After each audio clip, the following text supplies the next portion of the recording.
Number پہ ہیں عبداللہ مطہری صاحب کراچی سے. ان کا شعر ہے کہ تقدیر کو اپنی بدل حر کی طرح اکرات میں، تقدیر کو اپنی بدل حر کی طرح اکرات میں، لشکر یزیدی سے نکلنے کا ابھی اقدام کر. تو لشکر جو ہے یزید کے اب بھی موجود ہیں، اب بھی یزید کی طرح کے بہت سے دنیا میں انسان موجود ہیں. اور وہ جو مطلب کہ عبداللہ مطہری صاحب اپنا پیغام پہنچانا چاہ رہے ہیں وہ یہ کہتے ہیں کہ یعنی کہ یزید کی صفوں سے باہر نکلو، اس کی ان لشکروں کو چھوڑو اور حر کی طرح امام حسین کے لشکر میں شامل ہو جاؤ.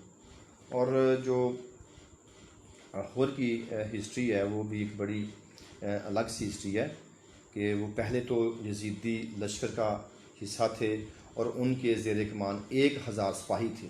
لیکن جب حضرت امام حسین نے ایک خطاب فرمایا، ایک تقریر فرمائی، تو پھر حر نے یعنی کہ یزیدی لشکر کو چھوڑ کے حضرت امام حسین رضی اللہ تعالیٰ عنہ کے لشکر میں شامل ہو کے یزید کی فوج کے خلاف لڑتے لڑتے شہید ہو گئے تھے.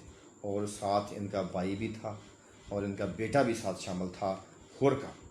یعنی گو کہ ان کے زیر کمان 1000 آدمی تھا، لیکن میں بھی کہ وہ 1000 آدمی ان کے ساتھ شامل نہ ہوا ہو تو ان کے ساتھ یزیدی لشکر میں کو چھوڑ کے حضرت امام حسین کے لشکر میں جو لوگ آئے وہ ان کا ایک یعنی کہ بھائی تھا اور ایک بیٹا اور ایک خود.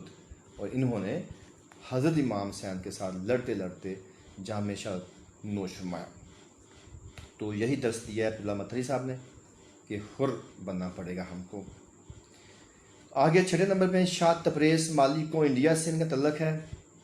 کہتے ہیں کہ اقرار کرنا تجھ کو ہے اب ہاتھ میرا تھام کر، اقرار کرنا تجھ کو ہے اب ہاتھ میرا تھام کر، اب وقت ہے جو دل میں تیرے اسے تو عام کر. یعنی کہ گرمی کا موسم ہے، پسینہ جو ہے بہت زیادہ آ رہا ہے اور یعنی کہ ادھر حبس سی بنی ہوئی ہے. تو کہتے ہیں اقرار کرنا تجھ کو ہے اب ہاتھ میرا تھام کر، اب وقت ہے جو دل میں تیرے